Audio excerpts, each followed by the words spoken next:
The views and opinions of the following show do not necessarily reflect the views and opinions of News Talk 1450 WOL, Radio 1 Incorporated, or their management. This is Montgomery Mosaic on 1450 WOL, WPRS, HD2, and worldwide on WOLDCnews.com. Montgomery Mosaic features topics of interest to Montgomery County residents, businesses, and visitors. Here now is your host, Deborah Milo. Well, good morning, Montgomery County, and welcome to another edition of Montgomery Mosaic. I'm your host, Deborah Milo. You know, it's really good to be back today. Now, before we get things started, I want to take a moment and thank my colleague and friend, Ohene Japong, for the excellent interview he had with our distinguished county executive, Mr. Isaiah Leggett. Ohene was gracious enough to cover for me last month while I dealt with an illness, so a shout out to Ohene. Thanks again, man, for doing such an outstanding interview. Well, as you know, county friends, February is Black History Month, and there's a host of county events to celebrate and honor African American cultural history, and that includes the Maryland Civil Rights Educational Freedom Experience.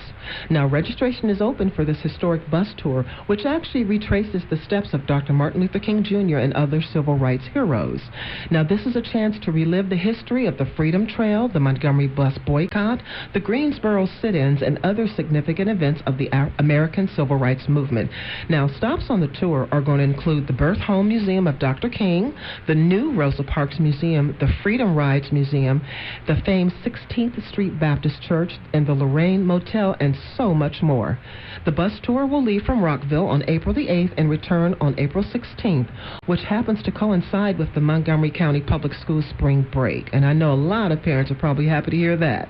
For more information, visit the Office of Human Rights website at www.montgomerycountymd.gov/human rights, or you can even call 240-777-8479. I'll repeat that. www.montgomerycountymd.gov/human rights, or call 240-777-8479. Make sure you take advantage of this great experience to visit these historical sites. Well, as I mentioned earlier, Black History Month gives us an opportunity to celebrate the past and continuing contributions of African Americans. You know, although our cultural history spans the globe, much of our rich history is right here in Montgomery County. Specifically, I'm talking about the Sugarland Ethno-History Project. And here to talk about this important part of the county's history are Gwen Reese, president of the Sugarland Ethno-History Project itself, and Suzanne Johnson, associate researcher. Ladies, I want to warmly welcome you to Montgomery Mosaic. It's a pleasure to have you here. You know, today's topic is really appropriate for Black History Month, don't you think? Yes. Yes, it is. Gwen, I'll start with you. What exactly is the Sugarland Ethno-History Project? I want to hear the story. Okay. The Sugarland Ethno-History Project is an organization dedicated to the preservation of the Sugarland community and the historic St. Paul Community Church. I would like to speak a little bit about the Sugarland story and tell you about it, along with Suzanne. Okay. In its beginning, the Sugarland Church was built in 1893, and the community itself was a small black community founded by freed slaves after emancipation. Now, emancipation was what, 1864? Is that right about that? Yes, around that time. Yes. Our founding families, of which I am a descendant of the community, they banded together when they came out of slavery, and they decided that they had to make a place, a homeland. They wanted a place where they could freely worship. They wanted a place where they could come together, have a school, and they wanted, it was very important to them to have a burial site where they could go and, commune or be around their loved ones. So what they did was, as binding together, they created, this unshakable faith that no matter what, they could make it. And I applaud them because they not only looked out for the immediate community, but they also had in mind future generations, how they wanted to live, how they wanted to raise their children, how they wanted to be a foundation. So they banded together, and one of the first institutions that they put on in the community was a church. And that church became the heart and also the pulse of the community. Now, what's the name of the church? The church is now called the historic St. Paul Community Church. It has changed names down through the generations. It is the only institution that's still standing that speaks of our background, of our faith, of our culture, and that the church sat empty. You know, as the people migrated and the congregation got smaller, the community became smaller, and then it got to the point where, you know, it couldn't support a service. So it closed several times, and several times, you know, community members would get together and they'd try to get it going again. But the last time, it sat there. It had suffered a break-in, and the church was deteriorating. It had, you know, the door had been nailed shut, so no one could go in. We grew up in a community where, you know, you could come and go anytime you wanted to in a church or anywhere in the community. That's right.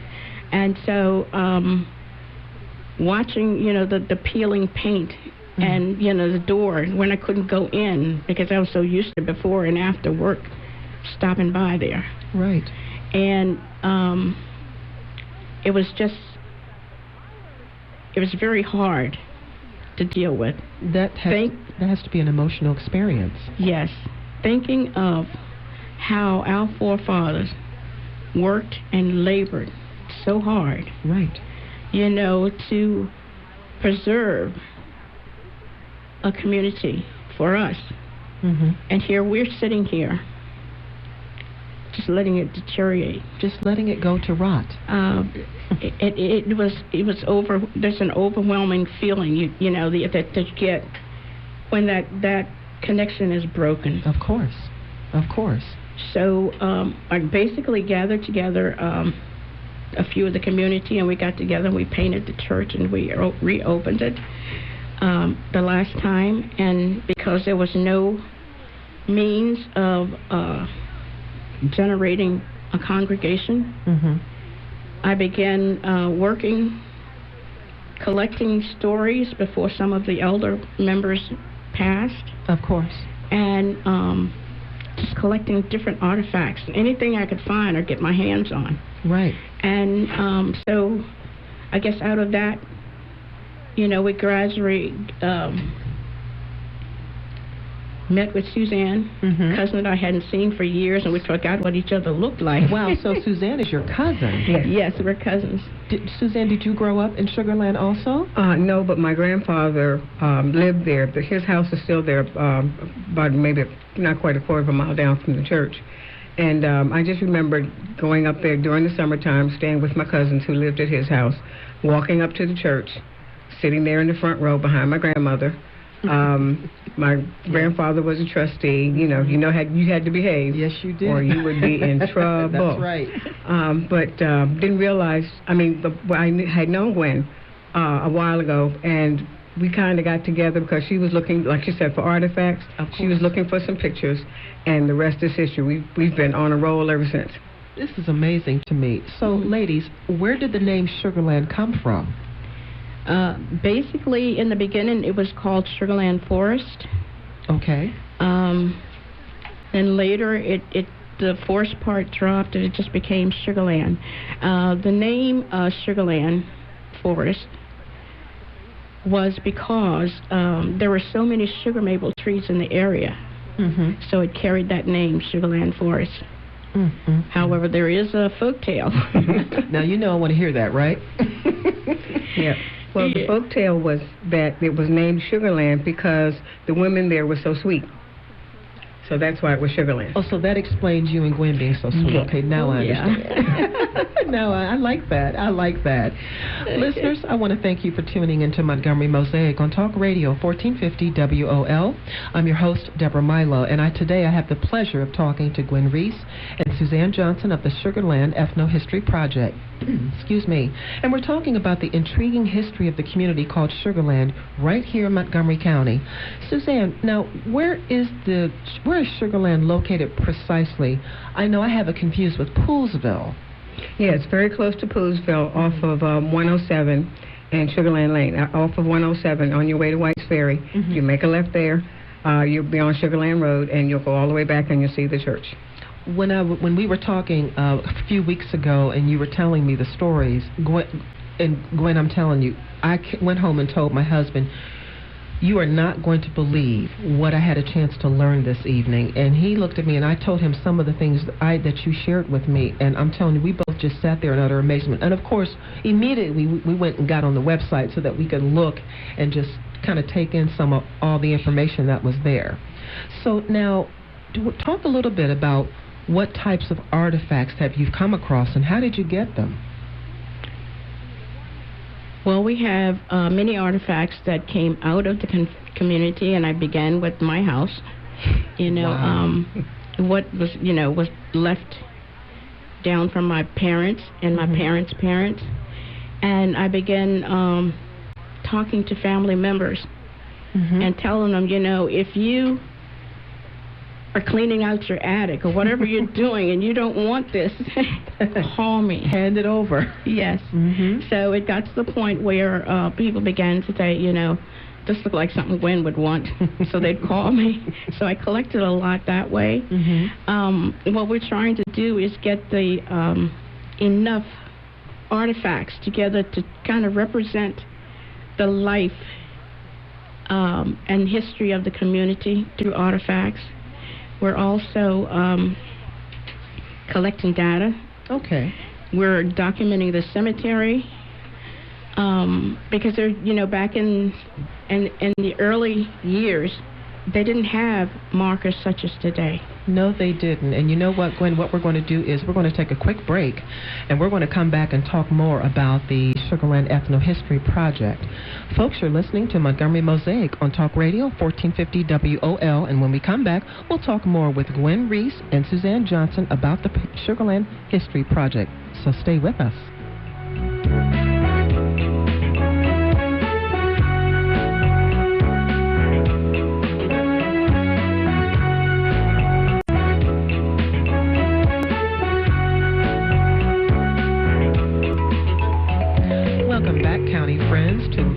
Mosaic with your host, Deborah Milo. And before we went to break, we were talking with Gwen and with Suzanne about the types of artifacts that were found for the Sugarland History Project. And Gwen, I want you to finish talking about the artifacts that you found. Well, I found, it's really amazing. I worked with Howard University, and I worked with different universities. And we went out into the field. We're going to a cave, and we crossed this little stream, and then there was this little, it looked like just a rusted piece of metal or something. And knowing me, I grabbed it, and Dr. Blakey from the Howard University Cobb Lab took it down, and they x-rayed it, and we discovered that it was a boot jack. Oh, my. And I'm like, wow, if I can find it. Right. What next? Right. So, so getting all of these things, we needed a place to put them. Of course. And by the church being empty, we started a little mini museum there. Okay. So we housed all of the artifacts, and we were labeled many. So and we invite people to come in, but by appointment. And we try to tell them this relates to that, or this artifact, dates back to the beginning. You know, we have everything from the grinders that they use to do the sausage when they're butchering, to the sausage maker where you connect the intestine. I guess I'd have to call it that because that's what it is. And they had this machine where you crank it. Oh, yeah. And the sausage went into the intestine, and they, you know, they could twist it, they could do whatever they wanted to make links. And it's just things like that that we find that, you know, we're able to, you know, help other people. And we did the same thing with documentation. Yeah, you were showing me some of the things that, some of the artifacts that you recovered, and I was just absolutely amazed because there were books, and, you know, listeners, there were books that Gwen and Suzanne shared. There was actually the actual Bible. That's what I want you to talk about, is about the Bible that was found, and I believe that it was salvaged from a fire. Yes, the original church burned. We don't know what year. And in that church, one of the things that survived was the Bible. And it's a leather-bound Bible, and you can see the burn marks. Yes, you can. And so it's things like this that become, you know, it may have been their way of learning that type of thing. For us, it's a precious treasure. Of course. And we highlight things like this, the Bible. And we do have another Bible that came through the church, and I think it came through one of the founding family members of the Taylor family. And I don't know whether it was because of he was a minister, and because of the family that he worked for, this Bible in the midst of it, and it's dated, by the way, in 1844, I think it was. That's right. And in the center of that Bible is the white family history, the genealogy. And I found that quite interesting. And it also, things like that help us when we're doing the genealogy of the community, because the white families played an integral part of it. And you can't really separate the two, because sometimes we go into their history, we find ours. And you know, you're right about that. County friends, you've tuned in to Montgomery Mosaic on Talk Radio 1450 WOL. I'm your host, Deborah Milo, and we're glad you've joined us today. My guests are Gwen Reese, president of the Sugarland Ethnohistory Project, and Suzanne Johnson, associate researcher with the project. We're talking about the significance of preserving the county's African American cultural heritage, notably the history of Sugarland. Suzanne, I thought I read someplace, and maybe I even saw a photo. Is there an actual slave quarters on the land, on the property? Not on the property. There used to be a building down Sugarland Road, not too far from the church, that I believe was a slave property. I remember seeing it as a child, you know, going back and forth. It was a brick building. I believe now that it's gone. Oh, I see. Okay. So talk a little bit about the most interesting character woven through the story that you've discovered so far. I'm putting that question to both of you because I know you both have tirelessly worked on this project. Gwen? I'm thinking about it. Well, we run into many, you know, that catch us by surprise. Oh, I'm sure. There was in the community, you know, during the Civil War, a black Confederate soldier. I was fascinated by that, and I was able to talk with the niece of the person. His name was Basil Dorsey, by the way. Basil Dorsey, okay. And his property joined the St. Paul Community Church property. And when I spoke with her and interviewed her, I said, why would he have joined the Confederate? She said, Gwen, back then, you know, they had to do what they had to do to support their families. That's right. And she said there were recruiters that came by in twos, and they were asking people to join. And she said that her father and Basil went down. They took them to Rockville, and they were examined. Basil passed the physical. Her father didn't. So she said that during the time of his absence, the community banded together and they took care of the wife and daughter in his absence. So I thought that was so interesting until, we went to the historic library in Rockville, and we were volunteers there. And Pat Anderson showed me a paper. One day she said, "Gwen, there's another Hebron, that's listed as a Confederate soldier." She said, "Do you know anything about a Luke Hebron?" And this was an African American man. Yes. And I said, "Yes, I know exactly who he is. He was my great-grandfather's brother." Oh, my goodness. And I'm like, oh my goodness. Whoa. That's astounding. Yeah, so it's stories like that, that makes Sugar Land so interesting. They were rich in history. They were rich in faith. That's right. And they, everything was tempered with prayer, praise, and thanksgiving. We grew up under it. We did. You're right about that. African American history is an oral history, and it's how we recover and preserve the stories of our communities. It must be a very emotional experience when you come across artifacts. Do you think so, Suzanne? Yes, I do. In working with Gwen and going through some pictures, she had a picture of a well. At one point, there was a community well in Sugar Land. And I remembered as a child, but by that time there was a pump there. She had two pictures of the well. One was with the pump. The other one was with some children standing around as a man pulled water out of the well. I think I saw that picture. Yeah. That picture is very special to me because my mother is on that picture. That's what you said. Yes, mother, aunt, and an uncle. And that picture, the African American Museum of History and Culture decided to use that as one of 7 pictures that they chose from Sugar Land to be on permanent exhibit in the museum. To ask you that. Yes, so that's the favorite part for me, is that my mom will always be in the museum. So Gwen, your name is actually Gwen Hebron Reese. Is that right? That's correct. And listeners, I want to make sure that I give you our website for the Sugar Land Ethnohistory Project is www.sugarlandethnohistoryproject.org. I'll repeat that. It's www.sugarlandethnohistoryproject.org.